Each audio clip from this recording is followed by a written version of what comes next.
तो दोस्तों आपका बहुत बहुत स्वागत है। दोस्तों इस वीडियो को है ना आपको जो है कम्प्लीटली देखना है। अगर आपको कक्षा 8वीं के अंदर है ना मैथ के जो आपका पेपर होने वाला है उसके अंदर 80 में से 80 नंबर चाहिए, तो इस वीडियो को कम्प्लीटली आपको देखना है। और इसके अंदर जो क्वेश्चन बताने वाला हूँ ना वो क्वेश्चन आपके जो है ना पेपर के लिए मोस्ट इंपोर्टेंट क्वेश्चन है, आपके एग्जाम में आपको देखने को मिल सकते हैं। ठीक है, तो इसलिए वीडियो कम्प्लीटली देखिएगा। अपन फुल सॉल्यूशन के साथ जो है सभी क्वेश्चन को सॉल्व करेंगे इस वीडियो में।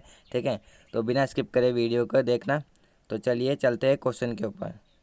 तो दोस्तों ये देखो अपना फर्स्ट क्वेश्चन क्या है कि परिमेय संख्या के योग के लिए तत्समक है। कौन सा है इसमें? 0 है, -1 है, 1 या 2 है। तो दोस्तों इसमें क्या आपके आंसर हो जाएगा? इसमें आ जाएगा आपके 0। ठीक है, 0 बिल्कुल राइट आंसर आ जाएगा। ठीक है, और दोस्तों अगर आप चैनल पर नए हो तो ना चैनल को सब्सक्राइब कर लेना और जो वीडियो को है ना उसको भी लाइक कर देना। ठीक है, और दो संख्याओं का योग 95 है। दो संख्याएँ, कोई भी दो संख्या है उनका योग 95 है। यदि एक संख्या 87 दे दिया अपन को, दूसरी संख्या क्या होगी? तो बहुत इजी तरीके से आप 95 से 87 को घटा दो। ठीक है, तो कितना आ जाएगा आपका? 15 में 7 गए तो 8 8 आ जाएगा अपना राइट आंसर। ठीक है, 8 अपने बिल्कुल सही आंसर आ जाएगा। आगे चलते हैं। परिमेय संख्या किसके लिए सहचार्य गुणधर्म का पालन नहीं करती? क्या योग के लिए, गुणन के लिए या उपरोक्त सभी यहाँ भाग के लिए? तो दोस्तों वो यहाँ पे आएगा भाग के लिए नहीं करती। ठीक है, भाग और घटाव के लिए नहीं करती है, दोनों चीज़ें आप ध्यान रखिएगा। और दोस्तों जो पहले मैंने वीडियो बनाई है उनको भी एक बार जाके देख लेना, क्योंकि उनके अंदर भी मोस्ट इंपोर्टेंट क्वेश्चन है जो आपके एग्जाम में आने लायक है। ठीक है, किसी बहुभुज के किन्हीं दो शीर्षों आसन शीर्षों को छोड़कर जोड़ने से प्राप्त रेखाखंड कहलाता है, क्या कहलाता है? बिंदु रेखा। तो वो कहलाता है अपना विकर्ण। ठीक है, विकर्ण कहलाता है। आगे चलते हैं। एक पांसे को फेंका जाता है तब एक अभाज्य संख्या प्राप्त होने वाले परिणाम बताओ। तो एक अभाज्य संख्या में प्राप्त होने वाले परिणाम को बताना है। तो दोस्तों यहाँ पे क्या अपना आंसर आना चाहिए? अब अभाज्य संख्या कौन कौन सी होती है? पासे में 2, 3 और 5 ये अभाज्य संख्या होती है और कुल परिणाम होते हैं 6। तो 1/2 अपना आंसर आ जाएगा। ठीक है, 1/2 यहाँ पर अपने ऑप्शन में नहीं दे रखा, पर यहाँ पे 1/2 अपना आंसर आना चाहिए। ठीक है, क्या पूछा है यहाँ पे? एक अभाज्य संख्या प्राप्त होने वाले परिणाम बताओ। तो यहाँ तो आप अपने यहाँ पे 1 आएगा या फिर 1/2 यहाँ पे अपना आंसर आना चाहिए। ठीक है, आगे चलते हैं। नेक्स्ट क्वेश्चन देखते हैं। संख्या 1 से 9 के मध्य कितनी अभाज्य संख्या स्थित है? तो 1 से 9 के बीच कौन कौन सी है? 2, 3, 5 और 7, ये 4 ही संख्या है। ठीक है, तो इनको देख लो यहाँ पर 4 कौन सी? ये रहा अपना 4 आंसर। ठीक है, आगे चलते हैं। निम्नलिखित में से कौन सी संख्या पूर्ण धन है? कौन सी संख्या है जो पूर्ण धन है? तो वो अपनी 1000। ठीक है, 10 × 10 × 10 ये पूर्ण धन है। ठीक है, पूर्ण घन है। आगे चलते हैं। ₹840 अंकित मूल्य की वस्तु 714 में बेच देती है। तो भत्ता भत्ता को इसको इंग्लिश में बोलते हैं दोस्तों टैक्स। टैक्स होता है, इसका मतलब कि कितना यहाँ पे टैक्स लगा। 840 रुपये में अंकित मूल्य एक वस्तु ₹714 में बेची जाती है। तो बताओ, तो यहाँ पे क्या करना है? सिंपली अपन को माइनस करना है। 840 में से 714 को माइनस करेंगे, ये आ गया 6, 3 में से 1 गए 2, 8 में 7 गए 1, 126 अपना राइट आंसर आ गया।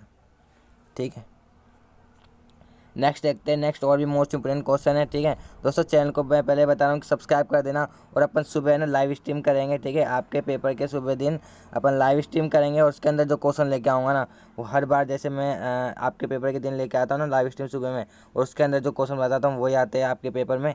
इस बार भी वही आएंगे। ठीक है, तो इसलिए लाइव स्ट्रीम में जुड़ जाना सुबह। A² - B² का फॉर्मूला क्या होता है? A+B A-B, A+B और A-B ये रहा अपना। आगे चलते हैं। -4 और -5 का मान क्या होगा? अब दोस्तों ये जो सवाल है ना इसमें आधार भी समान है और घात भी अपनी समान है। तो इसके तरीके के दो है करने के। एक तो यहाँ पे आप लिख दो कि एक तो ये वाला से हो जाएगा कि घातें जुड़ जाएगी, -4 की घात 10 हो जाएगी। और दूसरा बताऊँ तरीका क्या है? जैसे -4 है और ये इंटू हो जाएगा -4 और इसकी पूरे की घात यहाँ पे 5 हो जाएगी। तो ये हो गया कितना? 16 की घात 5। तो आप 16 की घात 5 भी यहाँ पे अगर ऑप्शन में आ जाए ना तो उसको टिक कर देना। इसको अगर ये ना हो तो। ठीक है, ये भी सही है और ये वाला भी सही है। आगे चलते हैं। 2y 22xy का सारा गुणनखंड होगा।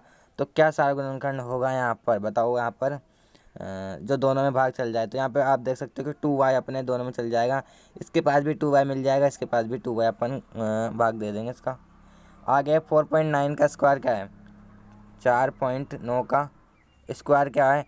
इसका आंसर आपको बताना है कमेंट करके, ठीक है। इसका आंसर जल्दी बताना कमेंट करके, क्या इसका आंसर 4.9 का होल स्क्वायर का, ठीक है। आगे चलते हैं। कोई बिंदु जिसका एक्स निर्देशांक है तथा वाई निर्देशांक शून्यतर है तो बिंदु किस अक्ष पर स्थित होगा। तो बताओ किस अक्ष पर जो है बिंदु स्थित होगा। इसका एक्स निर्देशांक शून्य है, वाई निर्देशांक शून्यतर है तो बिंदु किस अक्ष पर होगा। एक्स अक्ष पर, वाई एक्स पर या मूल बिंदु पर। तो मूल बिंदु पर ही होना चाहिए यहाँ पर, ठीक है। एक्स निर्देशांक भी शून्य और वाई निर्देशांक शून्यतर है तो मूल बिंदु पर ही होना चाहिए यहाँ पर। आगे चलते हैं। 4,5 में एक्स निर्देशांक होगा, एक्स निर्देशांक होगा अपना 4, ठीक है। ध्यान रखना दोस्तों, एक्स कॉमा वाई होता है हमेशा, ये एक्स है, ये पहला वाला होता है और लास्ट पीछे वाला जो वाई होता है, ठीक है। कोई संख्या 5 से विभाज्य है तो इसके इकाई का अंक क्या होगा। तो हमेशा ध्यान रखना, इकाई का अंक अगर 5 से विभाज्य है तो 0 या 5 होगा इकाई का अंक, ठीक है। संख्या 5 के व्युत्क्रम संख्या है, संख्या 5 की व्युत्क्रम संख्या, मतलब संख्या 5 का व्युत्क्रम बताना है तो 1/5 हो गया, ठीक है। 1/5 अपना राइट आंसर हो गया, ठीक है। आगे चलते हैं। आयतकार परिमाप 18 सेंटीमीटर है, उसकी चौड़ाई 4 सेंटीमीटर है तो लंबाई बतानी है अपन को, ठीक है। तो लंबाई बता देते हैं। आयत का परिमाप क्या होता है, आयत का परिमाप क्या होता है अपने पास, यहाँ पे आयत का परिमाप होता है 4 गुना लंबाई प्लस चौड़ाई, ठीक है। ये होता है आयत का परिमाप। तो इसमें अपन यहाँ पे और 18 दे रखा है इसका मान, ठीक है। तो इस 4 को इसे बट्टे में भेज देते हैं, 18/4 हो गया। और ये अपने पास एक एल है ही, एल क्या है अपने पास, एल अपने 4 दिए और बी अपन को ज्ञात करना है, ठीक है। तो कोई भी अपने यहाँ पे बी ज्ञात करना है तो अपन क्या करेंगे, एल को यहाँ पे एक जगह रखेंगे, ये होएगा 18 4 माइनस के 4, ये हो गया 18 माइनस 16/4, एलसीएम ले लोगे ना तो ये हो गया 2/4। तो आंसर आ गया अपना 1/2 या 0.5 भी अपन आंसर लिख सकते हैं, ठीक है। 1/2 या 0.5 यहाँ पे सही आंसर हो जाएगा आपके, 0.5। आगे चलते हैं। एक थैले में 4 लाल गेंद 5 काली गेंद रखी हुई है, थैले से यादृच्छिक हरी गेंद निकालने की घटना बतानी है। अब दोस्तों यहाँ पे एक थैले में 5 लाल है और 5 काली है, तो हरी कहाँ से आ गई, हरी तो है ही नहीं गेंद, तो इसका आंसर क्या होएगा, 0, ठीक है, 0 आएगा इसका आंसर। आगे चलते हैं। 3 लगातार पूर्णांकों का योग 51 है तो पूर्णांक ज्ञात करना है अपन को। तो 3 लगातार पूर्णांकों का योग 51 है। अब ये जो क्वेश्चन आ गया ना, अब ये है आपके लेवल के क्वेश्चन और ये है इंपॉर्टेंट क्वेश्चन। अब मैंने ध्यान से देखना है आपको, ठीक है। और सभी क्वेश्चन को आपको कराऊंगा डिटेल से सॉल्व, ठीक है। फर्स्ट क्वेश्चन है 3 लगातार पूर्णांकों का योग 51 है तो पूर्णांक ज्ञात करना है। तो इसका आंसर देख लो यहाँ पर। तो दोस्तों यहाँ पर आंसर देख लो किस प्रकार है ना, अपन ये क्वेश्चन को सोल्व करेंगे। तो 3 लगातार पूर्णांक, ठीक है। तो पूर्णांक अपने कौन कौन से हो जाएंगे, क्या मानते हैं अपन, x, x+1, x+2, ठीक है, ये मानते ही हैं। तो इनका योग क्या दे रखा है, 51, तो इनको जोड़ देंगे x + x+1 x+2 51, ठीक है। तो ये हो गया 3x + 3 बराबर 51, 3x 51 - 3 तो 3x बराबर हो गया 48, ठीक है। तो यहाँ पर क्या होगा ना, 1 मिनट, है ना, 3x बराबर 48, तो x यहाँ पे कर लेंगे अपन। तो 48/3 x का मान आ गया अपने पास 16। तो 3 लगातार पूर्णांक कौन से हो गए, एक तो 16 हो गया, एक 17 हो गया और एक 18 हो गया, ठीक है। इनका योग 51 दे रखा है अपने पास। तो ये अपना आंसर हो गया। आइए चलते हैं नेक्स्ट क्वेश्चन की तरफ, ठीक है। और दोस्तों जैसा कि मैंने बताया हर बार कि जो आपका PDF है वो आपको व्हाट्सएप ग्रुप या टेलीग्राम ग्रुप पर ही मिलेगा, ठीक है। एक समबाहुभुज की भुजाओं की संख्या ज्ञात करनी, इसके प्रत्येक बाह्य कोण की माप 45 डिग्री हो, ठीक है। बाह्य कोण की माप दे रही है 45 डिग्री, अपन को भुजा ज्ञात करनी है। तो ध्यान से देखना इस क्वेश्चन को, अभी आंसर यहाँ पर, ठीक है। सब क्वेश्चन को सोल्व कर रखा है मैंने सब, ठीक है। सब क्वेश्चन को अच्छे से समझेंगे अपन। तो ये एक फॉर्मूला होता है ये वाला, ठीक है। n बराबर 360/डिग्री और बटे थीटा, ठीक है। तो यहाँ पे थीटा है तो ये है 45, तो अपन इसको काट देंगे, तो इसको काटोगे ना तो 8 अपना आंसर आएगा, मतलब कितना आएगी, 8 भुजा है, ठीक है, 8 भुजा है, ठीक है। तो आगे चलते हैं, नेक्स्ट क्वेश्चन देख लेते हैं कौन सा है। ये अगला है, एक ABCD समांतर चतुर्भुज निम्न कथन को परिभाषा द्वारा पूरा कीजिए, ठीक है। तो क्या दे रखा है यहाँ पर, मतलब अपन को यहाँ पे AD का मान पूछा है। तो AD का मान यहाँ पर क्या होगा, AD बराबर होगा BC, ठीक है। AD बराबर होगा यहाँ पे BC। और सेकंड में क्या पूछा है, सेकंड में यहाँ पे थोड़ा क्वेश्चन मिसप्रिंट है, ठीक है। फर्स्ट में तो BC आएगा, सेकंड में यहाँ पे थोड़ा मिसप्रिंट है तो उसको अपन देखेंगे बाद में, ठीक है। आगे जो है ना और भी वीडियो है ना उनको देख लेना एक बार, उनके अंदर मैंने कहा रखे इसी प्रकार के क्वेश्चन बिल्कुल अच्छे इसी तरह से। यदि आपके पास 3 हरे त्रिज्याखंड है, एक नीला त्रिज्याखंड है, एक लाल त्रिज्याखंड है, घूमने वाला पहिया है, वह हरा त्रिज्याखंड प्राप्त होने की प्रायिकता बतानी है, ठीक है। टोटल कितना होगा, 3 1 1 5 हो गए, टोटल 5 हो गए, है ना। और अपने पास हरे कितने हैं, हरे है 3, तो प्रायिकता क्या हो गई 3/5, वेरी सिंपल, ठीक है। 3/5 अपना आंसर हो गया। आगे चलते हैं, निम्न संख्या का वर्ग ज्ञात करना। एक तो इसका और इसका इनका वर्ग करके आपको बताना है क्या है, ठीक है। और एक और वीडियो भी मैंने बना रखी है वर्ग के जल्दी ज्ञात करने की, जिसमें आप है ना बहुत जल्दी जो है वर्ग ज्ञात कर सकते हो, ठीक है। तो उस वीडियो का है ना कम्युनिटी पोस्ट पे मैं लिंक डाल दूंगा, तो एक बार वो देख लेना। वह छोटी संख्या ज्ञात करिए जिसे 243 का गुणा करने पर पूर्ण घन प्राप्त हो जाए। तो ऐसा क्वेश्चन मैंने पहले भी करा रखा है बहुत बार, जिसमें क्या करना होता है, आपको इसके अभाज्य गुणनखंड करने होते हैं, ठीक है। अभाज्य गुणनखंड करोगे, यहाँ पे देखो यहाँ पे कर रखे हैं मैंने, अभाज्य गुणनखंड करोगे ना आप इसके, तो यहाँ पर आपको एक संख्या है ना, जैसे यहाँ पे मैंने करे तो यहाँ पे 3 के जोड़े बनाने, घन बोला है तो 3 के जोड़े बनाओ, और वर्ग बोला है तो 2 के जोड़े बनाओ, ठीक है। तो 3 के जोड़े बन गए, और यहाँ पे 3 का जोड़ा नहीं बन रहा था, ठीक है। तो यहाँ पे मैंने 3 से अलग से मल्टीप्लाई कर दिया, तो इसका मतलब अपन है ना इस संख्या में, ये संख्या है ना इसके अंदर 3 से मल्टीप्लाई कर देंगे तो ये एक घन संख्या बन जाएगी, पूर्ण घन, ठीक है। तो यहाँ पे समझ गए आप। आगे चलते हैं, नेक्स्ट क्वेश्चन देख लेते हैं अपन। नेक्स्ट क्वेश्चन है यहाँ पर अपना ये रहा, ठीक है। आगे, यदि चमेली के पास अपने धन का 75% खर्च करने के बाद 600 रुपये बचे, तो ज्ञात कीजिए कि उसके पास शुरू में कितने रुपए थे, ठीक है। बहुत अच्छा क्वेश्चन है, बहुत अच्छा, और बहुत इंपॉर्टेंट भी मैं बोल सकता हूँ यहाँ पर, ठीक है। बिल्कुल अच्छे से इस क्वेश्चन को समझना है, ठीक है। ये आपके एग्जाम में आने लायक क्वेश्चन है, ठीक है, इंपॉर्टेंट क्वेश्चन है, तो उसको ध्यान से समझना। आइए करते हैं इस क्वेश्चन को सॉल्व, ठीक है। तो यहाँ पे देख सकते हैं आप 75% उसने खर्च किए हैं और 600 रुपये बचे हैं, ठीक है। अपन को ज्ञात करना है कि उनके पास शुरू में कितनी राशि थी, मतलब टोटल कितना था उनके पास। तो यहाँ पर एक्स माना अपन ने, एक्स कुल राशि थी, तो एक्स का 75% ना अपन जोड़ देंगे और 600 रुपये जो बचे उनको जोड़ देंगे। तो यहाँ पे आप जोड़ोगे ना, तो इस प्रकार मतलब समीकरण को सॉल्व करेंगे अपन। तो इसको इधर भेज दिया, ठीक है, इसको इधर भेज दिया, तो 100x माइनस 75x/100 समझ में आ रहा है ना आपको कैसे हो गया है, हाँ। ये देखो, इसको इधर भेज दिया, तो ये 100 एलसीएम में ले लिया, 100x माइनस 75x/100 हो गया, ठीक है, बराबर 600। तो ये हो गया अपना 2500/x बराबर 600, ये अपना इतना हो गया, ठीक है। फिर x को यहीं पे रखेंगे और बाकी उधर भेज देंगे। तो ये अपन ने x को यहीं पे रखा, और 600 × 100, तो 25 से कम 25, 2500 के 100, तो ये आ गया 600 × 4, ये आ गया 2400 रुपये। इतने यहाँ पे पैसे थे उनके पास कुल राशि, ठीक है। तो समझ गए होंगे आप। यहाँ पे इस क्वेश्चन को नहीं समझे तो एक बार पीछे कर लो यार वीडियो को, और फिर वापस देख लो एक बार, ठीक है। तो देखते हैं नेक्स्ट क्वेश्चन है अपना कौन सा है। नेक्स्ट क्वेश्चन है अपना कौन सा है, ठीक है, ये रहा। गुणनखंड दे रखा है, अब गुणनखंड ज्ञात करने हैं आप इनके, ठीक है। तो ये तो आप कर लोगे इजीली, क्वेश्चन नंबर 10 कर लोगे, 11 भी आप कर लोगे, और 12 का बता देता हूँ थोड़ा सा। यहाँ पे 12 में क्या होएगा, ठीक है, 12 का बता देता हूँ। ये रहा 12 का, ठीक है।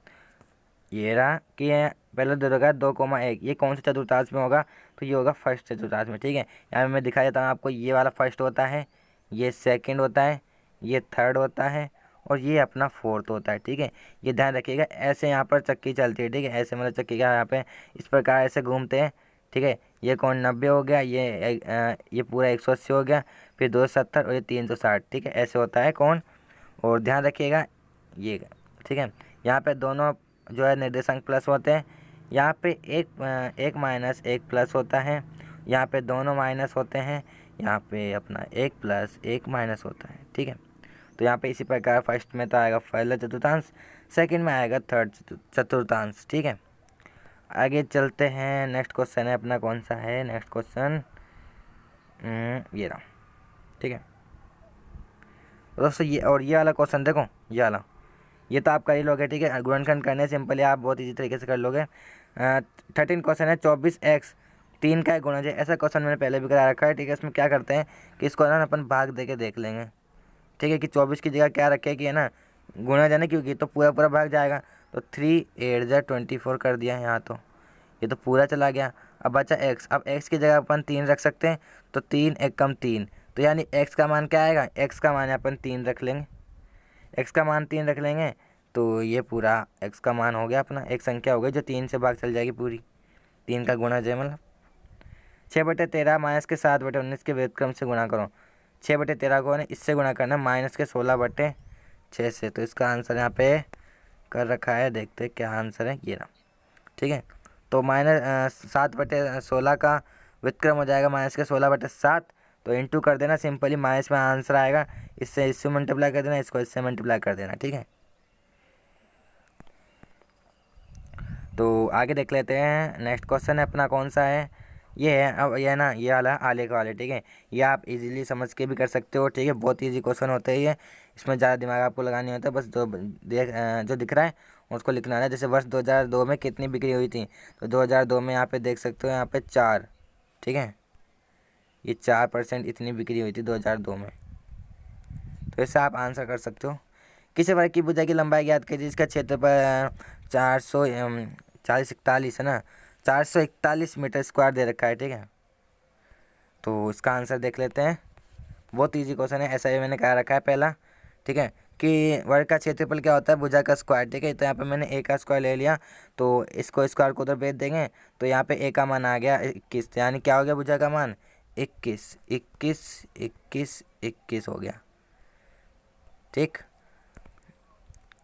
आगे चलते हैं, और दोस्तों अभी तक अगर आपने वीडियो को लाइक नहीं किया तो वीडियो को प्लीज़ लाइक कर दीजिए, ठीक है, क्योंकि ऐसा डिटेल से सॉल्यूशन आपको कहीं पर भी नहीं मिलेगा, आप देख लेना कहीं पे भी, कोई यहाँ पे इतना डिटेल से आपको सॉल्यूशन नहीं कराएगा, ठीक है। सब क्वेश्चन पेपर तो बता देते हैं आपको, बाकी सॉल्यूशन कोई नहीं कराता। आकृति एच और पी एक समतल चतुर्भुज है, एक्स वाई जेड कणों की माप ज्ञात करनी है, ठीक है। ये चतुर्भुज मैंने पहले भी कहा रखा है, तो इसको मैं करा देता हूँ, एक बार और करा देता हूँ, ठीक है। तो इसको थोड़ा सा यहाँ पे कर लेते हैं नीचे, तो अब ध्यान से देखना है, ठीक है। तो ये वाला कोण और ये वाला कोण बराबर होता है, ये 70 है, तो ये वाला कितना हो गया 110, 180 में से माइनस करोगे तो x का मान आ गया अपने पास 110 आ गया, ठीक है। x का मान आ गया अपने पास 110 डिग्री आ गया। अब अपने पास आ जाते हैं यहाँ पर z और y के मान ज्ञात करने, ठीक है। तो इसका भी मान ज्ञात करते हैं। आप देखे रहोगे यहाँ पर एक आपको z दिख रहा है, ठीक है। तो मतलब ये 70 है, तो ये भी 70 ही है, ठीक है, मतलब ये पूरा भी 70 है, ये भी 70 है, ठीक है, ठीक है। तो मतलब ये कौन 70 माइनस 5, यानी 70 में से अगर y को घटा दे तो ये कौन आ जाएगा अपने पास, तो यहाँ पर कितना आंसर आना चाहिए, जैसे 40 है। तो दोस्तों देख लो यहाँ पर कि है ना, ये ऐसे भी यहाँ पे आपको दिख रहा होगा जेड बन रहा है, ठीक है, जेड बन रहा है ना यहाँ पे भी, तो यहाँ पे क्या होएगा, ये 40 है ना, तो y का मान भी 40 हो गया, तो y का मान क्या हो गया 40, ठीक है। x का मान 110, y का मान आ गया अपने पास 40, x का मान 110 आ गया, बचा यहाँ पे z, तो z का भी आ गया, कैसे आ गया ये देखो, ये z बन रहा है, ये कोण ये वाला कोण बराबर है, तो मतलब इसका मतलब ये 70 था पूरा, मैंने यहाँ पे बताया ये 70 है, ये पूरे 70 है, तो यहाँ पे 40 में 70 घटा देंगे तो यहाँ पे आ गया जेड का मान आ गया अपने पास 30, ठीक है। जेड का मान 30 आ गया, ये 70 हो गया, ये भी प्लस हो गया 70 हो गया, ठीक है। तो सिंपली यहाँ पे क्वेश्चन अपना सोल्व हो चुका है बिल्कुल ईजी तरीके से, ठीक है। तो यहीं पे अपना पूरा क्वेश्चन सॉल्व हो चुका है। आगे चलते हैं क्वेश्चन नंबर 18 की तरफ देख लेते हैं। 18 अपना मोस्ट इंपॉर्टेंट क्वेश्चन है दोस्तों, इसको ध्यान से समझना, ठीक है, क्योंकि इस प्रकार के क्वेश्चन आपके बहुत ज़्यादा चांस है आने के एग्जाम में, ठीक है। अगर आप कोई भी एक क्वेश्चन समझ लोगे ना अच्छे से और उसकी प्रैक्टिस कर लोगे तो बाकी क्वेश्चन आप है ना खुद ही कर दोगे बहुत अच्छी तरीके से, और आपको सभी क्वेश्चन आप यूँ ही कर दोगे ईजिली, ठीक है। तो ऐसे दे रखा है कि एक समीकरण है, इसको भाग देना है इससे, ठीक है। सबसे पहले देखो क्या क्या अपन कॉमन निकाल सकते हैं, ठीक है। तो मैंने देखा यहाँ पर पहले तो 12xy और 4xy, ठीक है, भाग दे दिया मैंने, 4 को 4 1 4 4 3 12, तो मतलब 3 बच गया, और xy से xy भी कट गया, मतलब 3 बचा सिंपल है, ठीक है। यहाँ पे 3 बचा। अब आगे देखो यहाँ पे 9x² माइनस के 126 और y², ठीक है। तो यहाँ पे मैं क्या कॉमन निकाल सकता हूँ, तो बस 9 ही कॉमन निकल रहा है, तो 9 मैंने कॉमन निकाल लिया। 3 × 9 x² minus 14y², 3x + 4y, ठीक है। अब यहाँ पे जितना अगर कटता है तो काट देता है मैं, पर यहाँ पे आगे नहीं कट रहा है, तो आपको इतना ही आंसर छोड़ देना है और आपका यहीं पे आंसर हो जाएगा, ठीक है। अगर नहीं आया समझ में तो एक बार और देख लेना, बाकी और भी वीडियो है ना उनको भी एक बार जाके देखना, उनके अंदर भी अलग अलग तरीके के क्वेश्चन है, ठीक है। और एक ये क्वेश्चन है तो याद आप कर ही लोगे। आगे अब आते हैं थोड़े हाई लेवल के क्वेश्चन और थोड़े समझने वाले, ठीक है। क्वेश्चन नंबर 20 है ये वाला।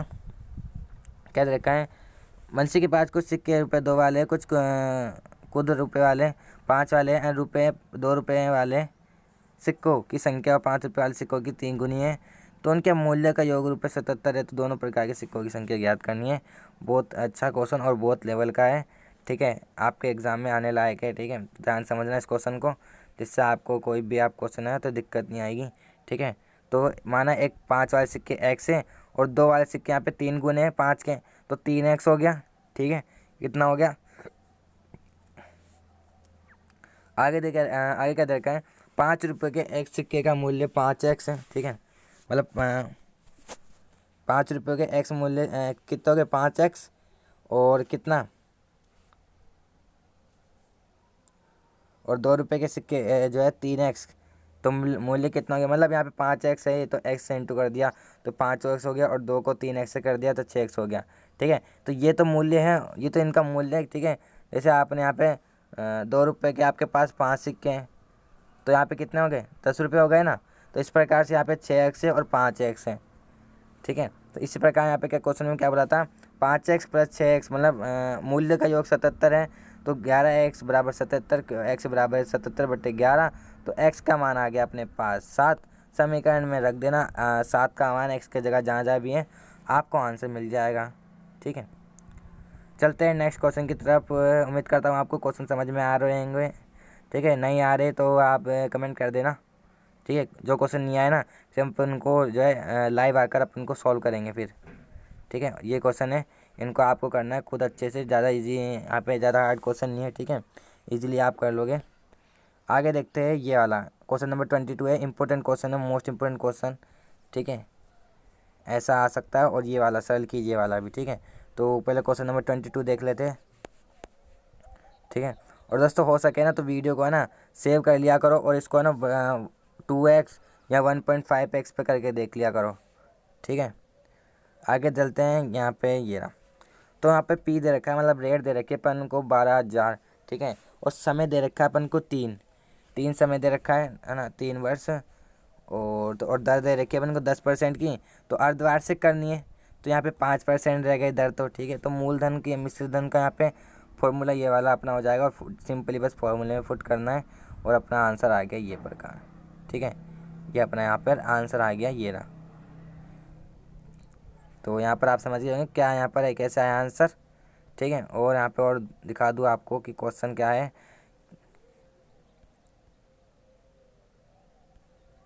ये, ठीक है। यदि ब्याज का संयोजन अर्धवार्षिक होता है और 2/1/2 वर्ष के लिए, मतलब एक और आधे वर्ष के लिए, ठीक है, 1 और आधे वर्ष के लिए, ठीक है। तो इसको यहाँ पर मैंने यहाँ पर क्या लिया, 3 वर्ष ले लिया, ठीक है। वर्ष के लिए 10% वार्षिक दर पर उधार लिए रुपये 12,000 के भुगतान करने के लिए कितनी राशि देनी पड़ी, ठीक है। तो यहाँ पर इतने यहाँ पर टाइम है अपने पास, ठीक है। इसको आप सॉल्व कर लेना, इसको यहाँ पर जैसे हो गया 2 1 तो ये हो गया 3/2 हो गया अपना आंसर, ठीक है। 3/2 है ये। तो 10% वार्षिक दर पर उधार लिए गए ब्याज के कर्ज का भुगतान करने पर इतनी राशि देनी पड़ेगी। आगे सरल करना है, इसको आप सरल कर लोगे, बाकी क्वेश्चन है इनको आप सॉल्व कर लेना, ठीक है। PDF ले लेना, वहाँ से PDF का मिल जाएगा, ठीक है। PDF देख लेना, PDF में आपको सॉल्यूशन मिल जाएगा। तो फिर मिलते हैं अपन अगली वीडियो में। लाइव स्ट्रीम में जुड़ना मत भूलिएगा, चैनल को नहीं हो चैनल को सब्सक्राइब कर लेना, वीडियो को लाइक कर देना।